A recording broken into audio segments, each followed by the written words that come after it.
పిల్లల కోసం తల్లిదండ్రులు ప్రాణత్యాగం చేయడం మనం చూసే ఉంటాం. కానీ తల్లి ప్రాణాల కోసం కొడుకు తన ప్రాణాన్ని త్యాగం చేశాడు అనే విషయం మీకు తెలుసా? ఆ విషయం ఈ వీడియోలో మనం తెలుసుకుందాం. పాకిస్తాన్కు చెందిన సర్గోదా అనే ప్రాంతానికి చెందిన ఉమర్ ఫారూక్ అనే యువకుడు తన తల్లి అయిన సర్వాట్ సుల్తానాను హాస్పిటల్కి తీసుకెళ్లడం జరిగింది.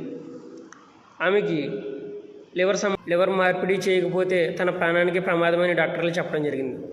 వెంటనే తన లివర్ని దానం చేయడానికి ఉమర్ ఫారూక్ బజ్వా గారు ముందుకు రావడం జరిగింది. వెంటనే డాక్టర్లు లాహోర్లో ఉన్న హాస్పిటల్లో ఆయనకి సర్జరీ జరిగింది. సర్జరీ జరిగిన 1 వీక్కి ఆయన హెల్త్ కండిషన్ అనేది దెబ్బతిన్నది. సర్జరీ జరిగిన 1 వీక్కి ఆయన మరణించడం జరిగింది. ఆయన బంధువులందరూ చెప్తున్నారు ఆమె తల్లిని బతికించుకోవాలనే కోరికతో ఆయన లివర్ డొనేషన్ అనేది చేయడం జరిగింది అనేది ఆయన బంధువులు చెప్తున్న విషయం. ఆమె తల్లి మీద ఉన్న ప్రేమే ఈ యొక్క అవయవదానానికి ఆయన ముందుకు తీసుకురావడం జరిగింది. ఈ యొక్క ప్రాణత్యాగం ప్రపంచ ప్రజల హృదయాలను కదిలించిన సన్నివేశంగా మనం ఈ విషయం చూస్తుంటాం. ఇలాంటి ప్రాణత్యాగం మీకు ఎలా అనిపించింది అనేది కామెంట్ చేయండి. Thank you.